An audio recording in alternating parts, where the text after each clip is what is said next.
Good morning. Good morning. So great to see you all. I've been gone for a few weeks, so it feels like homecoming to me. It's nice to be here with you. I am the Reverend Ali Casey Bell. My pronouns are he, they, or Reverend Ali, and welcome to Cedar Lane Unitarian Universalist Congregation. I am a short, dark brown-skinned transgender man who has short hair, and I was going to say I had red glasses, but they're over there. I took them off. They're sitting on a table, so I don't have them on now. I'm wearing a multicolored stole that is of blues and purples with a yellow chalice on it, and I have on an orange shirt and blue pants. To begin our welcome, I'd like to welcome our new music director, who's with us for a bit.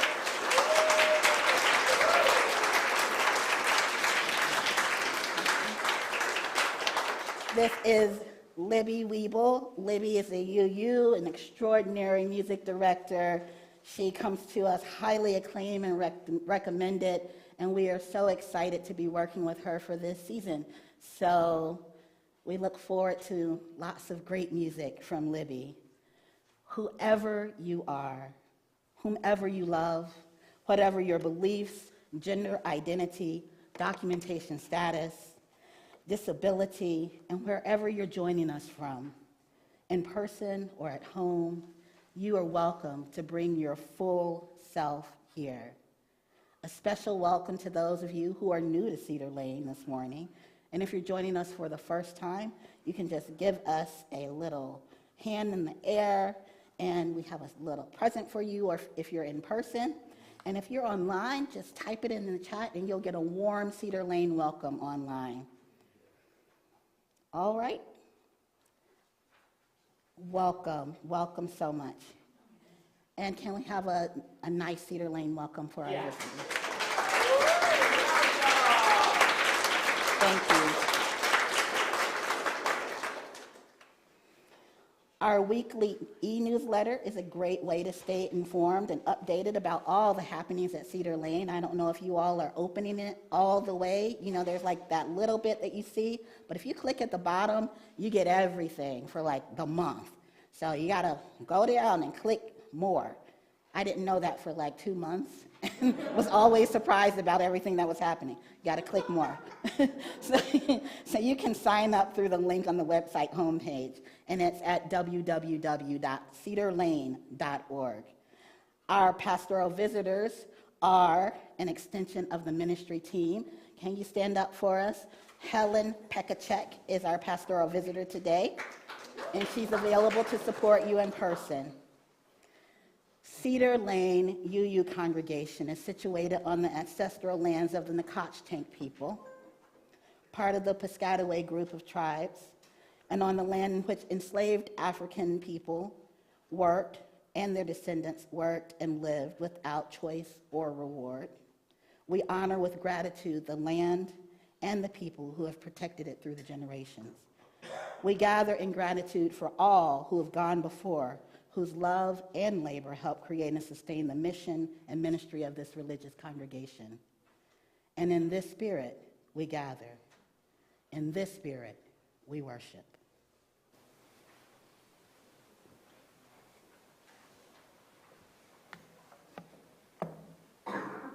Good morning. I'm Abhi Janamanchi. My pronouns are he and him. And I am a brown-skinned Indian man with mostly dark hair and a graying mustache. And I'm wearing a vest with pink flowers and green leaves on a purple shirt. And I invite us to center ourselves with these words from the Reverend Sharon Wiley.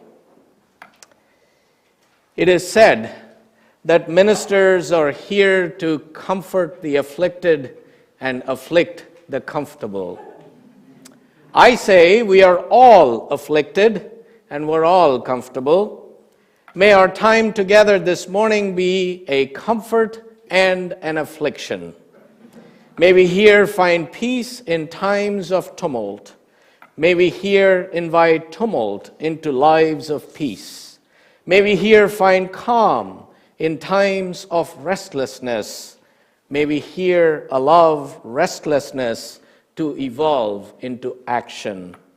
Let this be the place you consider what you have never considered.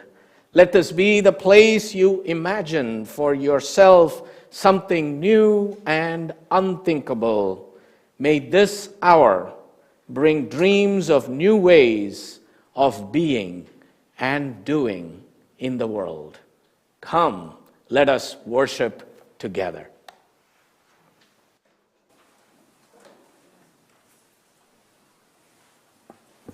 Good morning. Good morning. I'm Barb Warman, your worship associate today. My pronouns are she, her, and I'm celebrating spring colors, wearing a rose-colored top, sky blue sweater, and robin's egg-colored pants. And the reveal, I'm 67. I've got white skin and white hair. As Cammie, Richie, Kieran, and Chalice Boyle kindle the chalice, please share in the chat where you are lighting your chalice from. Please rise in body and or in spirit to share the chalice lighting words.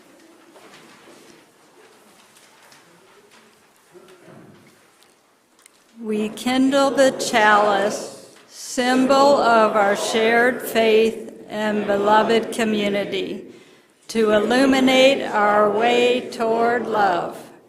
Inside the womb of this waiting time, we are bathed in sounds, floating in love, growing out of our comfort zone, and growing into community.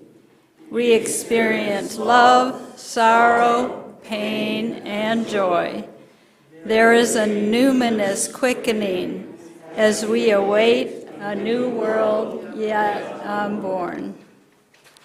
Please remain standing to sing number 1008, When Our Heart is in a Holy Place.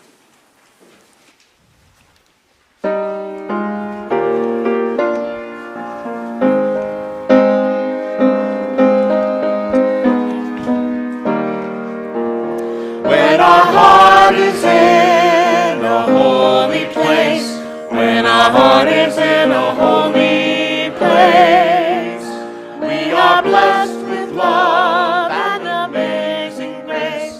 When our heart is in a holy place, when we trust the wisdom in each of us, every color, every creed and kind, and we see our faces in each other's eyes, and our heart is in a holy place. When our heart is in a holy place, when our heart is in a holy place, we are blessed with love and amazing grace. When our heart is in a holy place, when we tell our story from deep inside, and we listen with a loving mind, and we hear our voices in each other's words, then our heart is in a holy place. When our heart is in a holy place, when our heart is in a holy place, we are blessed with love and amazing grace. When our heart is in a holy place, when we share the silence of sacred space, and the God of our hearts stirs within, and we feel the power of each other's faith, then our heart is in a holy place. When our heart is in a holy place, when our heart is in a holy place, we are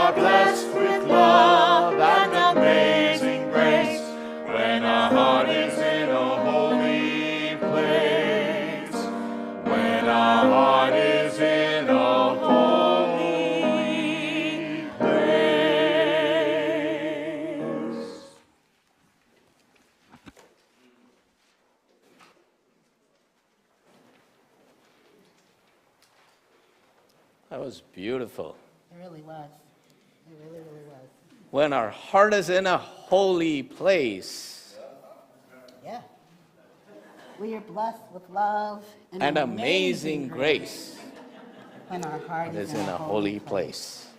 I kind of missed the line and went back to singing the first verse when you were on the second verse. And I laughed at him. Yes. But it was fun because, again, it was like the creative process unfolding. Yeah. And I was kind of reminded of something that Bishop William Barber once said. What's that? If you're going to be wrong, be loud. That's right. And wrong. Be loud and wrong. Be wrong and strong. And you were. Yes, I was. So we have a few things to lift up this morning. Given we are in a holy place, we're going to celebrate holy after the service today. So I hope all of you who are planning to celebrate holy have shown up, dressed appropriately for the occasion. It's going to be a holy mess with colors. But before we do the colors in the courtyard, we will have some wonderful Indian refreshments, some samosas and laddus that Rajendran has very generously picked up for us to share. Thank you, Raj. So we're gonna eat and then get prepared, and those of you who wish to just watch then can find yourselves a safe space to be, and then we'll play the colors in the courtyard, and it'll be wonderful. Sounds like a lot of fun. This I is gonna can't be my wait. First one, so Yes. I'm super excited about it. And for another exciting thing, there are just a few days left to buy tickets to the spring auction celebration. It is this Saturday at 4:30 at UU Rockville. I'll let the magician Eric Henning tell you more about it. Oh, hi. I was just rehearsing. I'm Eric Henning, the Wizard of Washington. I'm really looking forward to joining you on Saturday, May 13th for the spring auction celebration for Cedar Lane UUC. In fact, all of you Cedar Laners out there, you need to come to this event. It's going to be so much fun. We're going to have a great dinner. I'll be doing magic before dinner. We will have a live auction that you have to be present to bid on some amazing items. We'll have art and wine and vacation and meal experiences like you've never seen before, but you have to be there to bid. And you can bring the whole family because we'll have childcare for kids under 13. Your teenagers are welcome to the main event, and the kids will have their own dinner and a special magic show for me as well. So go to cedarlane.org to buy your tickets today. We'll all get together and enjoy the magic of community, and we'll have a ball. Get your tickets today before they disappear. I'm Eric Henning, and I'll see you on Saturday the 13th. cedarlane.org for tickets. That's pretty cool. It is. Wow. Wow. Well, I can't wait to see Eric Henning perform his magic this Saturday. And friends, if you haven't gotten your tickets, please do. We will have them available after the service here in person, and you can also get them online. And this is a community event, so it's not about the auction per se, but just coming together as a community. And our friends at UU Rockville have very generously provided their space for us so we could be in community together. Yes. And so we're hoping for really a good number of our folks, members and friends, to be there this Saturday. And of course, the online auction is underway. It started last Sunday. There are over 200 items, amazing things to get lost in and bid on. So I hope you'll check that out. And I think the link is also being posted online. There are some really great things there. My teenager's already bidding. Oh. I'm telling you, you better get in there. There's some really amazing things there. All right. Yeah. Yeah, and we have some interesting things, including there is one of those silver decanters from a Unitarian church in Massachusetts that I received from a colleague who gifted it to us, which used to be part of the church silver. Richard, I was thinking of you. And I don't know what happened to the other pieces of silver, but this one at least showed up in some auction that he picked it up and then gave it to us. So if you're one of those history buffs who would like a piece of Unitarian history in your home, you can bid on it.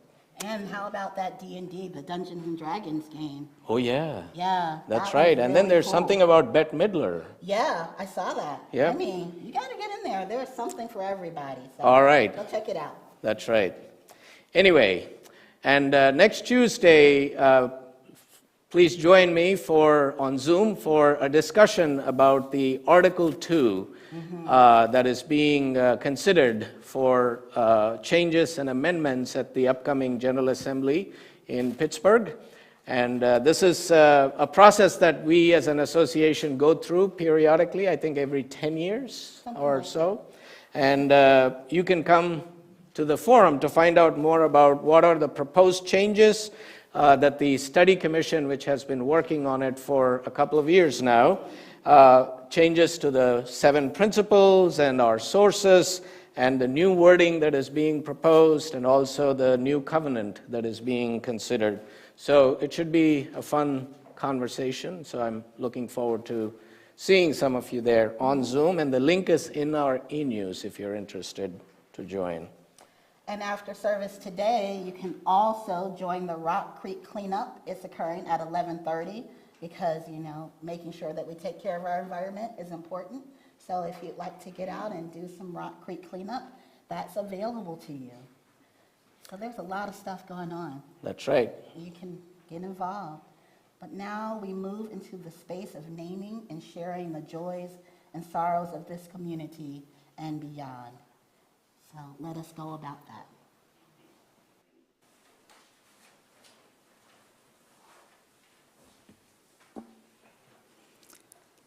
Let us center ourselves and enter into this moment, calling upon all the sources of love that are within, among, and around us.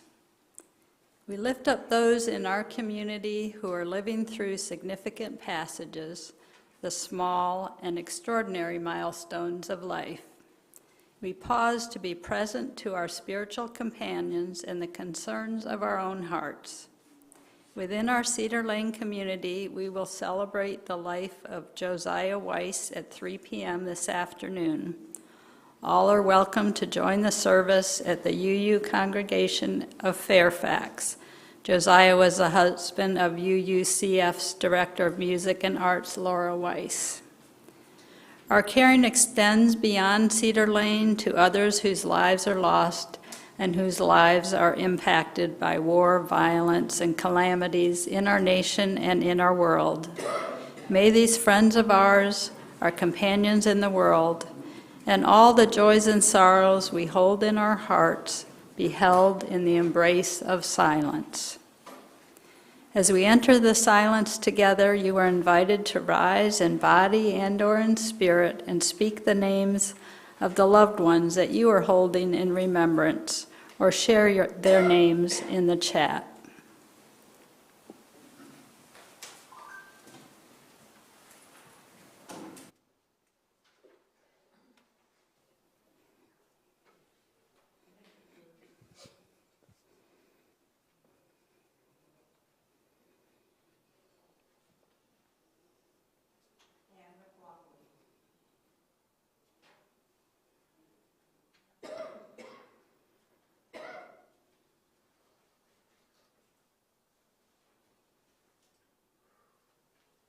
You may be seated.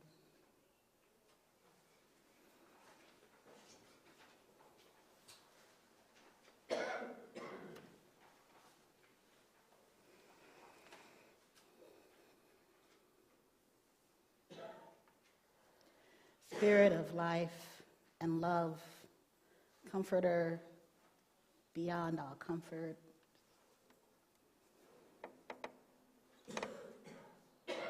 Spirit known by many names.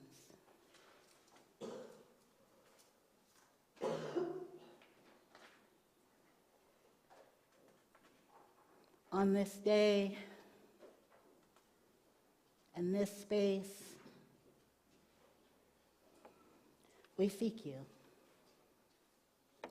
We seek you in our hearts that are filled with joy for all of the different things that have happened in this week, this month, and this year that have uplifted us, that have given us reason and song and beauty and moments to remember our thriving and our living and our being. We seek you in moments of sorrow, when the news that we have received is beyond hurting. The news that we have received changes everything that we know of our lives, when the outlook is not what we expected, and we must pivot. We seek you. We seek you in our country when we have reached now 199 mass shootings without answers or accountability from the ones that we elect. We seek you for each family who has lost loved ones, for each community who has been traumatized, for each city and state and county, and for our nation that is literally bleeding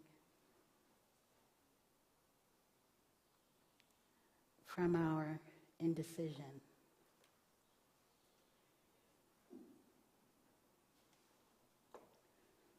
We seek you for the answers that are hard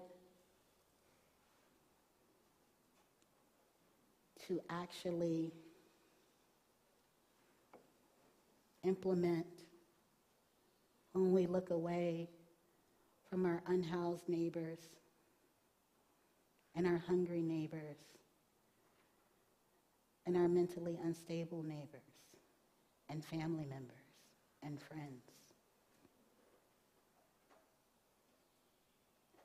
We seek you because we know that we are interconnected. We believe this. And so we know that we all are sinking. And we know that we all are saviors. That in our salvation, we must save us all. That we can rise if we rise together. That it won't be easy, but it will be right. We seek you. We seek you. We seek you inside of ourselves, where the answer already is. Amen. Comfort us.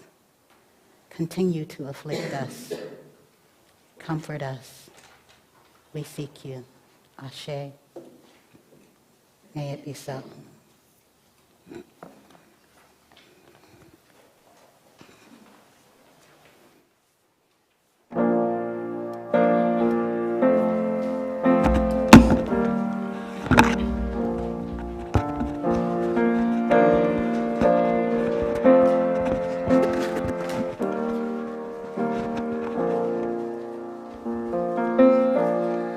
Comfort me.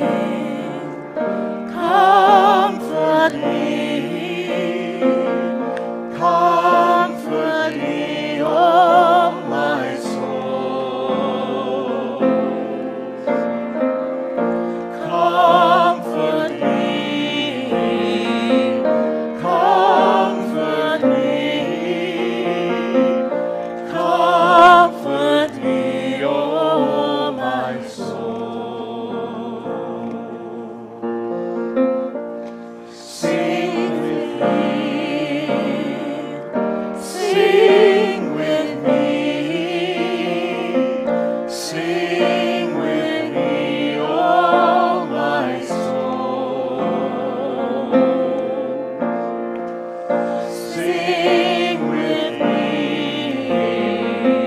Sing with me.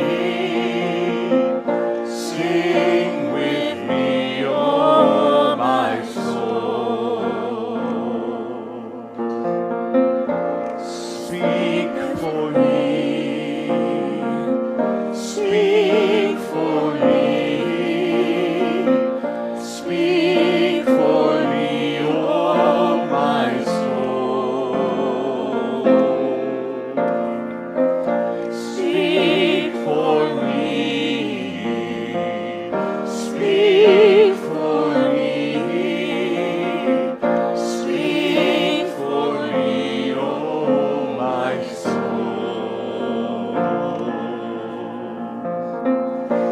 Dance with me. Dance with me. Dance with me, oh my soul.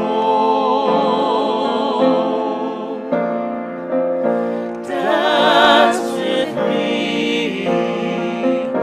Dance with me. Dance with me, oh my soul.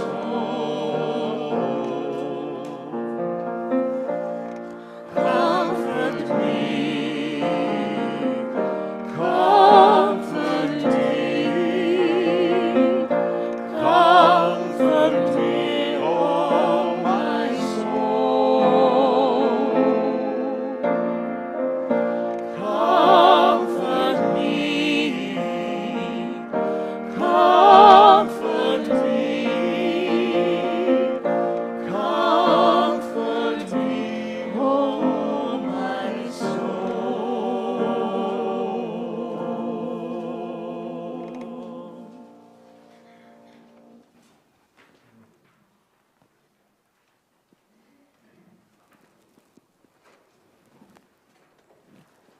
The offering is an invitation to demonstrate willingly a commitment to the mission and ministry of our congregation and to the common values expressed in Unitarian Universalist principles.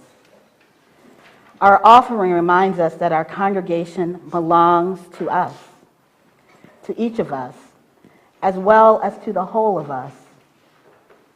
It is an extension of our gratitude for our spiritual home.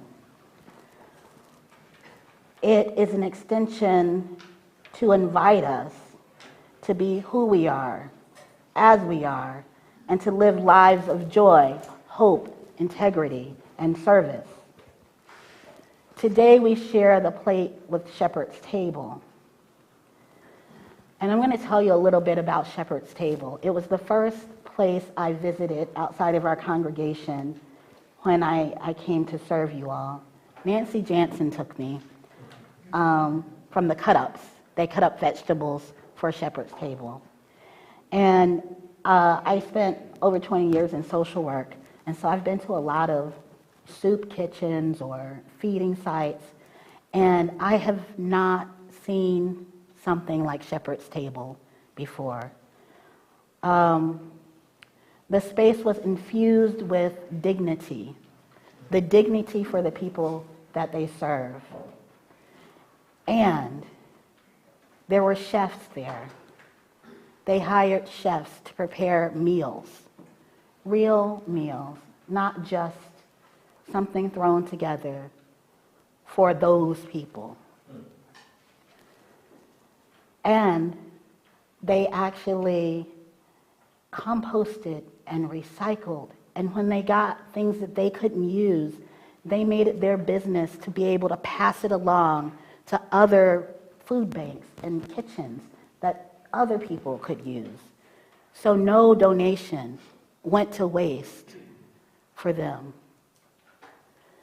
The thing that struck me about Shepherd's Table was that they also had places for people to sit and be, places where the rush of finding a way to just breathe in a space where you have none of your needs met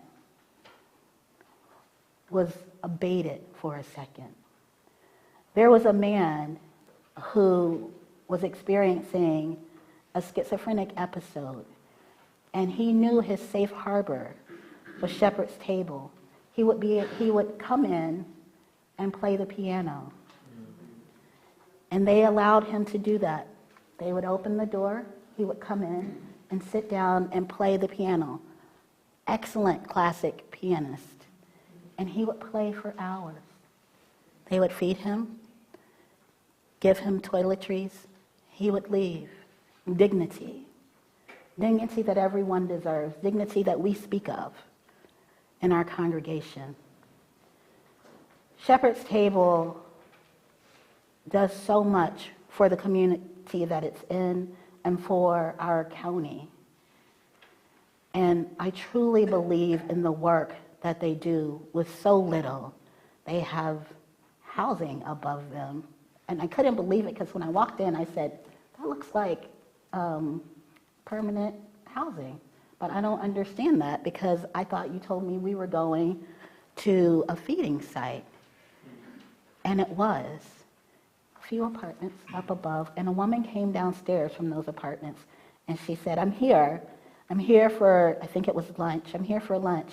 And I love being here because the money that I receive every month from my disability check, I can eat here and I don't have to pay to eat here so I can survive.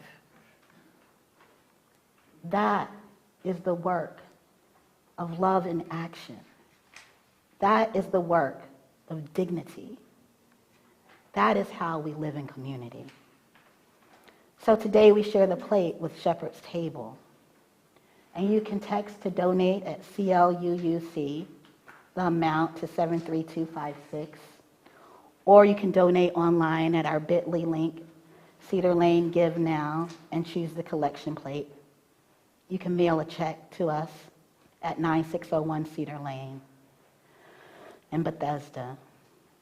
And remember that everything that you give to Shepherd's Table is used in the values, in the mission, in the vision, and our principles that we espouse.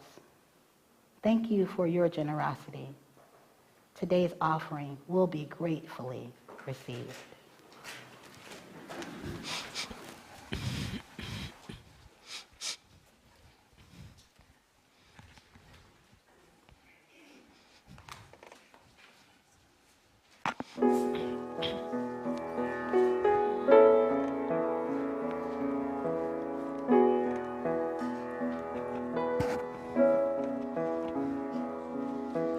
Grateful for each hand we hold, gathered round this table.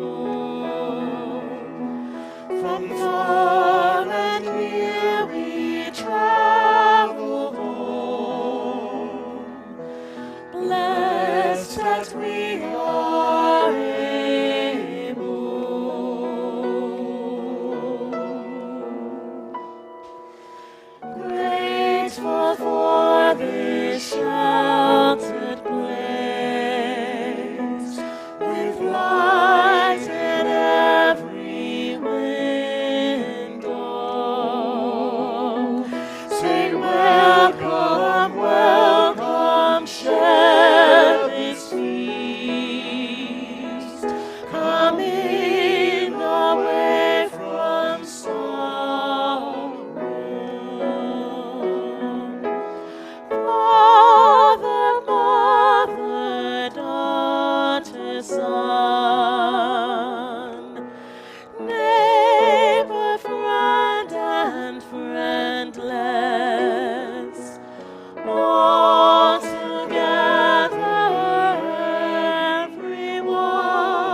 what grateful days we endless,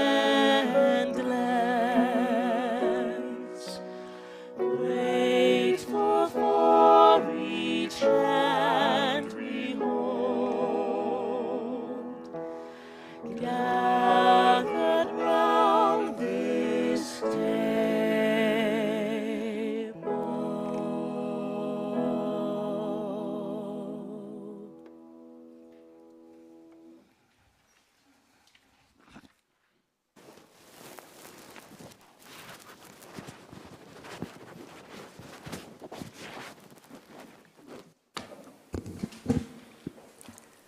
For all that we bring and share to make this a beloved community, may we be grateful.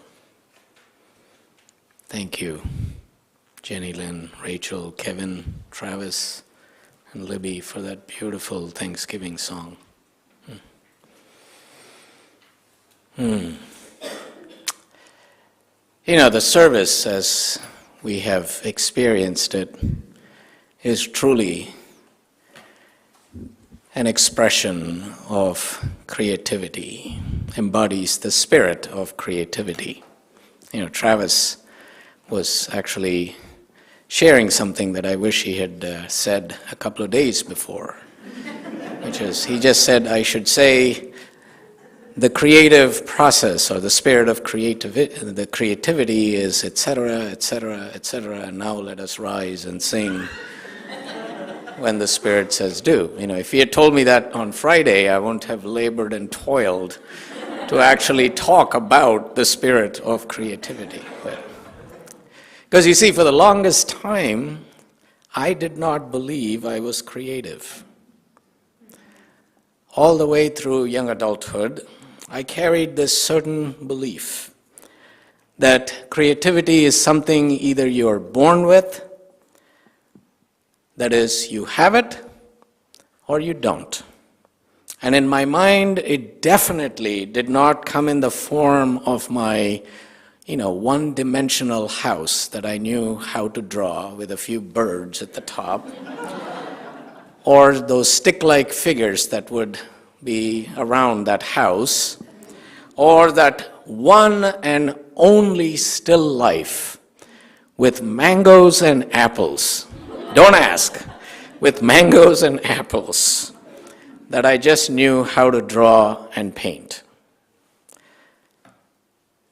Rather, being creative meant those beautiful paintings that flowed out of my friends' hands with such ease and effortlessness, or those artistic and intricate sculptures or wooden carvings you spent hours in the workshop creating, or that wonderful pitch-perfect music that just flowed out of your mouth. So I assumed that creativity was about the output, about making something beautiful. Now, I wasn't unique in my beliefs about creativity.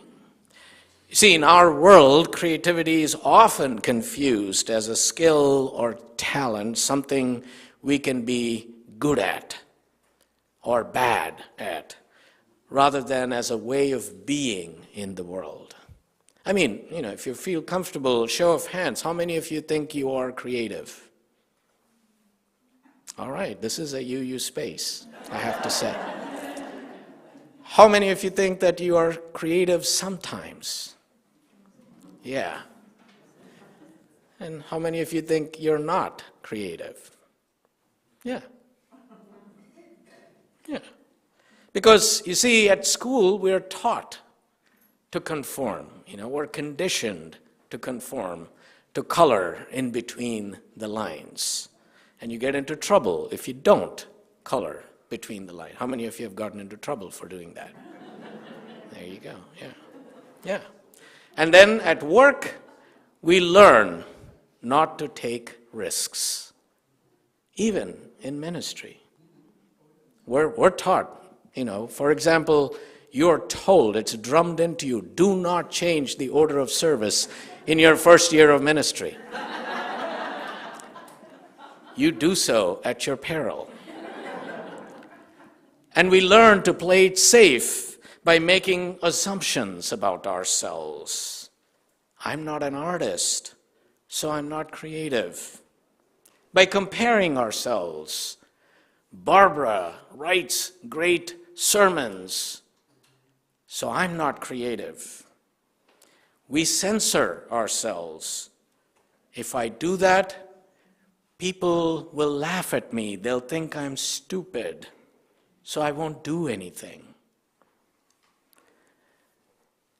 But thankfully, my engagement in this faith, Unitarian Universalism, and this vocation of ministry really has helped me grow out of this narrow, constricted, and confined understanding of creativity. And it has really helped me in ways that I had never imagined to actually reclaim my creativity and to recognize and celebrate my creative self. Even if I happen to draw stick figures or sing off-key or the wrong line, or don't know what to do with a lump of clay, I am creative. Of course, all this doesn't mean that now I am creative all the time. I mean, just check in with Lolita on Saturday evenings. And you've heard me speak about my struggles with writer's block and procrastination, which I actually approach as a spiritual practice, by the way.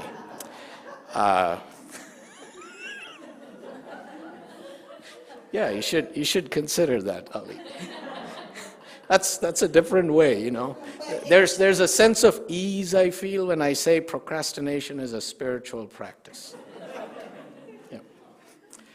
You know, when I engage in that, somehow waiting for the muse to show up and inspire me, you know, enliven my spirit to be creative on a deadline on Saturday nights.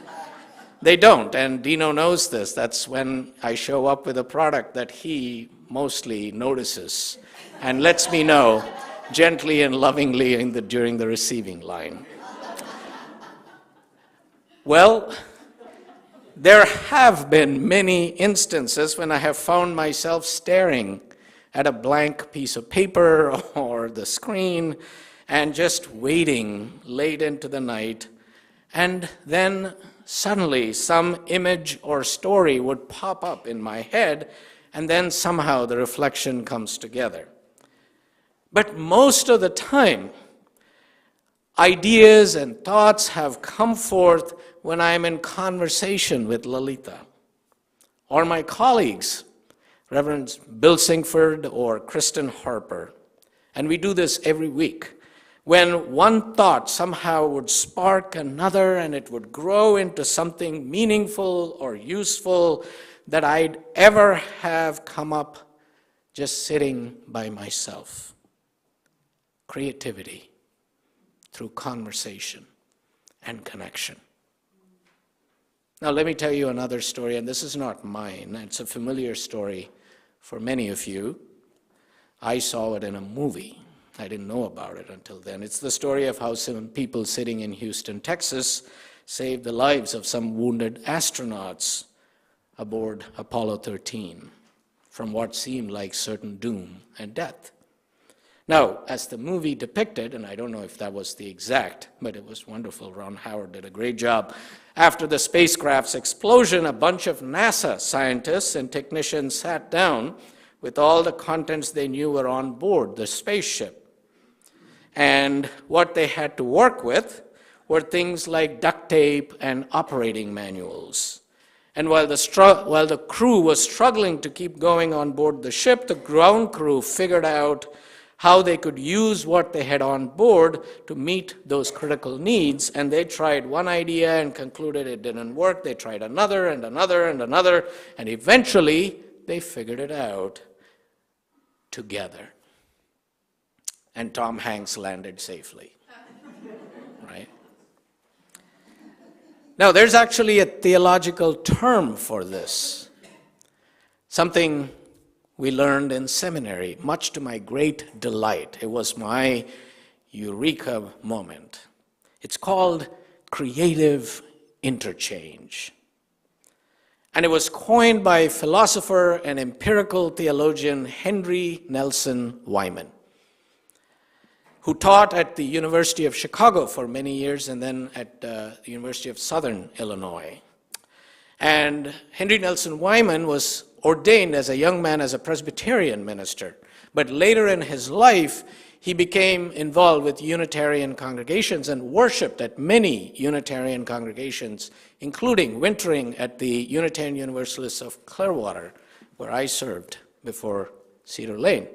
And one of my joys was discovering a whole trove of his sermons that he would preach when he would be wintering in Clearwater. Anyway, just another digression. Apparently, creative interchange reminds me of this little vignette. Wyman was attending, I think, a Methodist or a Presbyterian congregation where the minister, who didn't know Wyman was in the congregation, proceeded to talk about creative interchange and somehow connected it to the Holy Trinity. And I think ended it by why people need to choose Jesus as their Lord and Savior. Well, after the service, this was something that John Burens told me. I don't remember the details, so I may be embellishing the story a little bit, but it's a nice story. So during the receiving line, apparently Henry Nelson Wyman shook the minister's hand and said to him, "Young man, I think we need to have a creative interchange about my definition of creative interchange." Anyway, Dr. King was deeply impacted and inspired by Henry Nelson Wyman's writings and ideas that his doctoral dissertation was comparing the conceptions of God between Paul Tillich and systematic theology and Henry Nelson Wyman and empirical theology. In his book, Intellectual Autobiography, Wyman states in the form of a question the existential problem that engaged his attention for over 50 years. He writes, "What operates in human life with such character and power that it will transform people as they cannot transform themselves, saving them from evil and leading them to the best that human life can ever reach, provided they meet the required conditions?" And his answer to this question is religious faith, by which he means a total commitment of the self to creativity. Wyman formulated his answer to the problem that he steadfastly pursued in terms of the saving and the transforming power of the creative process that operates in people's lives. He often discusses this general process of creativity in concrete instances of creative events, creative communication, and creative interchange. Wyman identifies a creative event as God. It is God that operates in human lives, saving and transforming us in ways beyond our abilities alone. It is the condition of God's creativity that we must encounter and meet. Religious living means adjusting ourselves to God, creativity. And creative interchange is the source of human good and social transformation, a commitment that necessitates our co-creativity. So Wyman's basic principle, now this is all theological stuff, so just bear with me for just a bit. I don't get to do this often. Just go dig deep into theology and pull out books off my shelf that I haven't touched in 25 years. This was fun. So, where was I? Wyman's basic principle is that creativity is the energy of life, and it lives in us all. And when we are in touch with our creative nature, we bring ourselves more fully in contact with the true essence of ourself. When we open ourselves up to this creativity, we open ourselves up to God, to the spirit of life, to the holy, to Brahman, to the ground of all being. God's gift to us is this creativity. And by being creative, we give back to God, allowing God's creativity to be manifest in this world.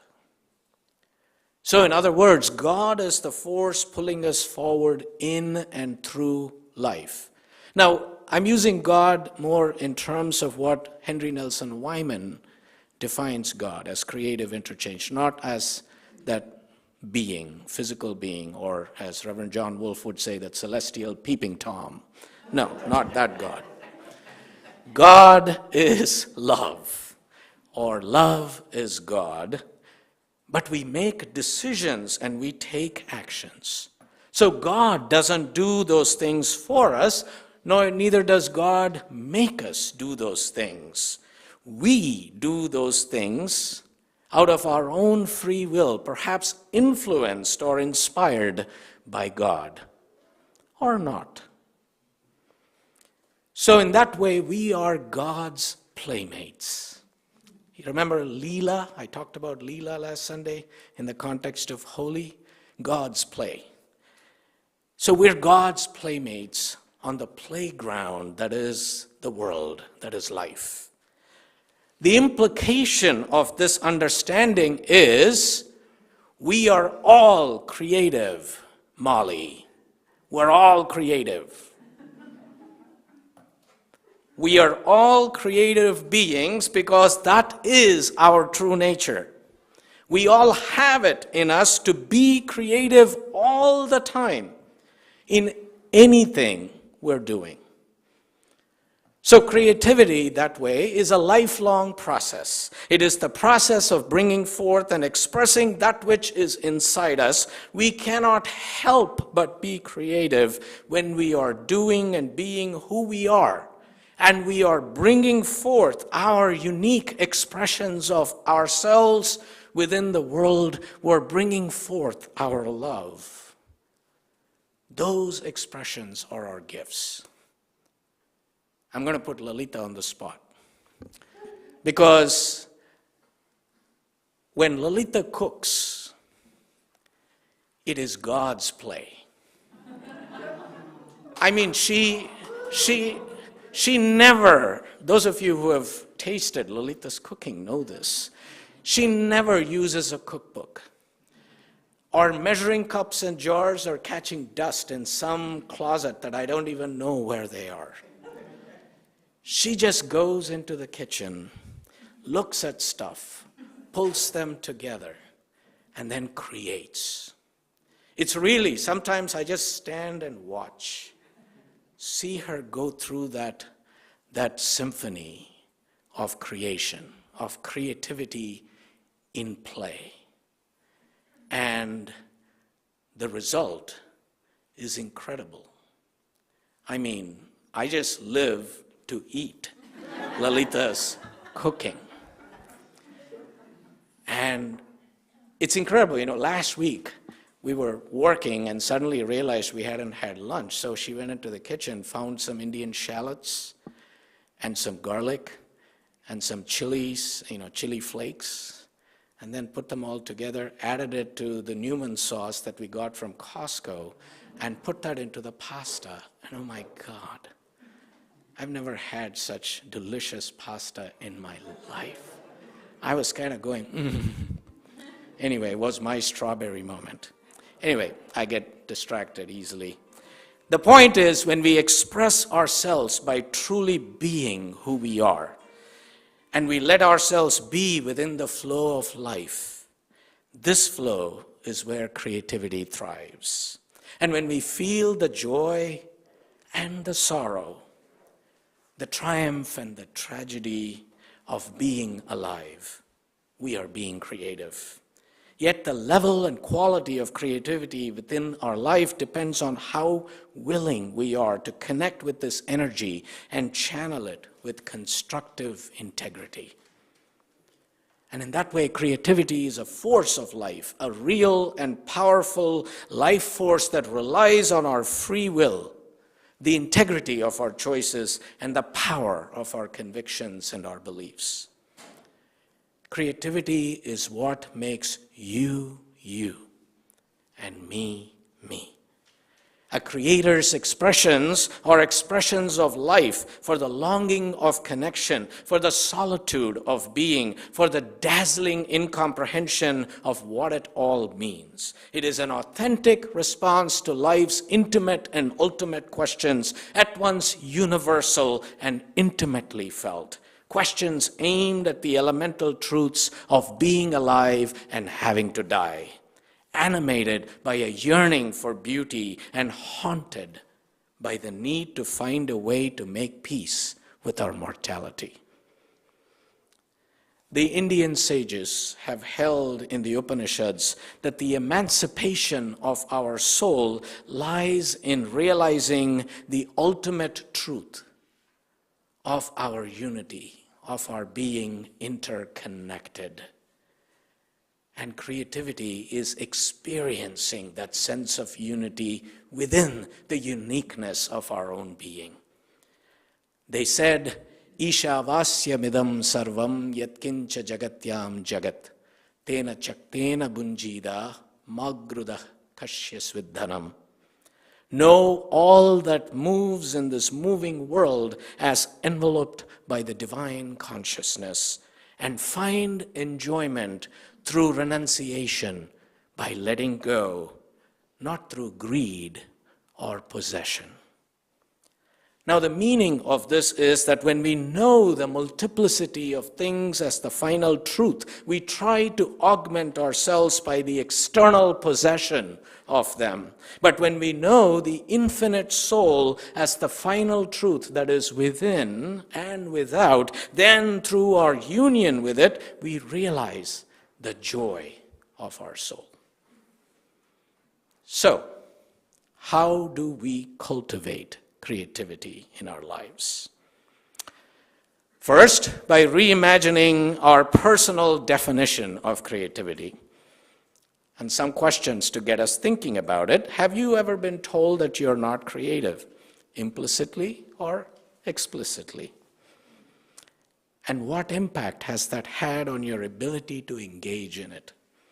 Or do you happen to have those perfectionist qualities around creativity?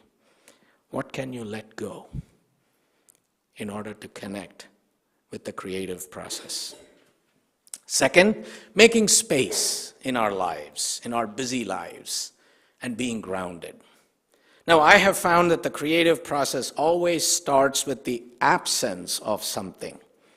When I make space for stillness, for peace, for quiet, when I can just sit and listen or take a walk, I connect with an inner stability that keeps me flexible and fluid.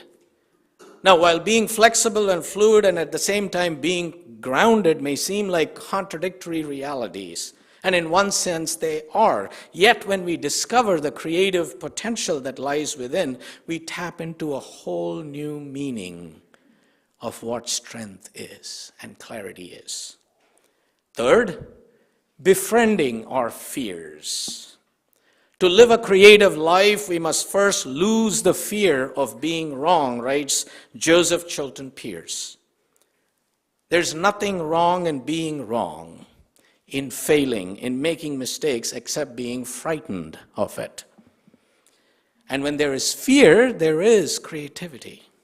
Because it is that place of discomfort and uneasiness in which we struggle with the uncertainty of that experience. Now, we all tend to resist change unless it comes easily, effortlessly, and without tension. However, when we change, we grow. And when we grow, we evolve. And the resulting discomfort is just part of the creative process. Fourth, being patient. The creative process, I have learned, always requires patience. First, we do all the work, then we wait, and then we wait. Sometimes it happens in a few minutes. Oftentimes it takes a few weeks, a few months, a few years even. There's a Zen story. A king once sent his messenger to an artist to request a painting, and so he paid the artist 1,000 gold coins, and the artist said, "Okay, come back." So a year goes by, and the messenger comes back and tells him, "The king's waiting for your painting." And the artist says, "Oh, hold on." And then he whips it right off in a few minutes and hands it over to him. And the messenger looks at the painting and he goes, "What's this? The king paid you 1,000 gold coins for this crap? And you knock it off in 5 minutes?" And the painter replies, "Yeah, but I spent 10 years thinking about it." You know, you've been sitting here for an hour listening to all this crap. Well, I spent 25 years thinking about it.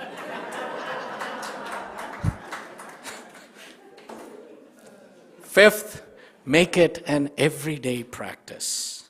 You know, I get asked sometimes, what is the best way to practice everyday creativity and what it is? And in essence, the question goes against the core qualities of creativity. Because as long as we are trying something new and challenging old ways of thinking, we are practicing everyday creativity. Sixth, having fun, being playful. People who think that as they get older, they are no longer capable of being frivolous and playful need to heed George Bernard Shaw's advice. We don't stop playing because we are old. We grow old because we stop playing. So play is about breaking away from established patterns and combining actions or thoughts in new ways. It is an effective mechanism for encouraging creativity, since creativity also involves breaking away from established patterns or habits or behaviors. And last, beginning again. Every day we meditate with a beginner's mind. The creative process is continuously turning on its axis, and that axis is you, the still point at the center. Finding that still point, returning to the center, then we are connected with the creative interchange that's making it all go, nourishing our connection, trusting the process, being who we are, nurturing connections, befriending our fears, being patient, being playful. So, friends, I challenge us all to take the risk of being creative, and let's see what it does with our spirits.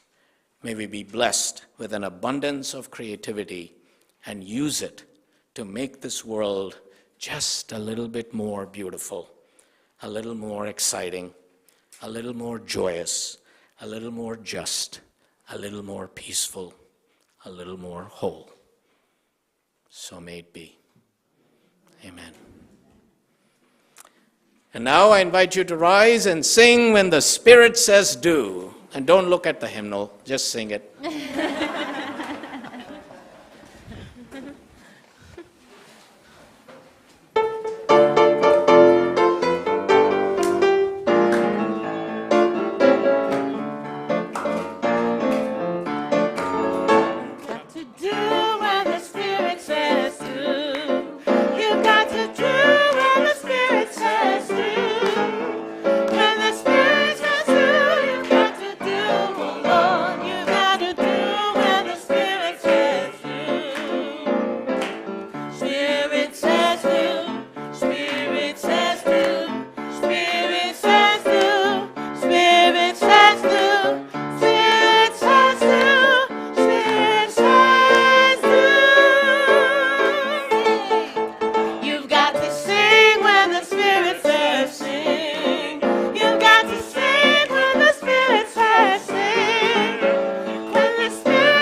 Spirit says that. Spirit says that.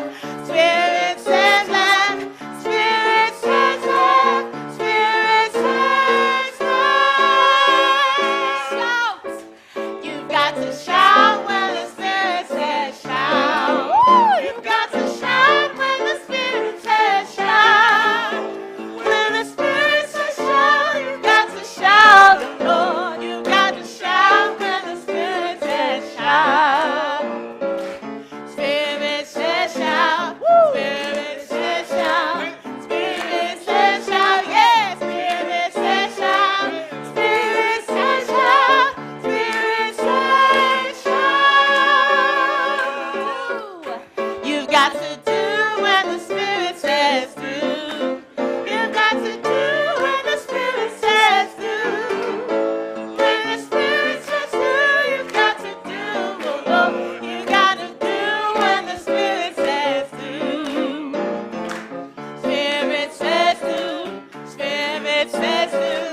Spirit says do. Spirit says do. Spirit says do. Spirit says do.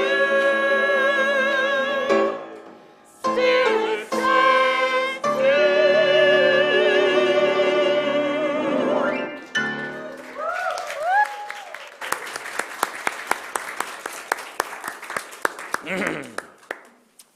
Wow. Our benediction is from the poet Jennifer Healy. All I want to do is delight. Throw the mask off, not care and not worry, not explain what I mean, nor define what I do. Just be whatever I feel like being. Just relish in the energy of this moment. I want to be so alive that I feel like the moon, throwing tides just for fun, creating because it's what I am here to do.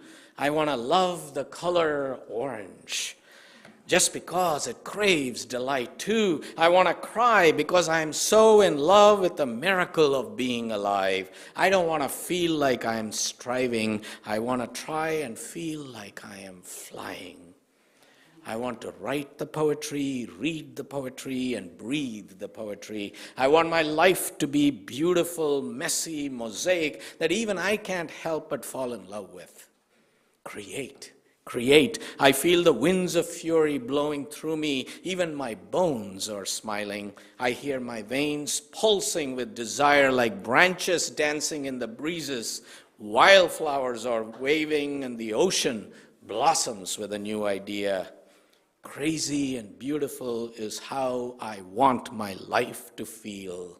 So let it be, I write to be free, I read to tap in, I absorb the poetry, and so it shall be, and now I am this energy.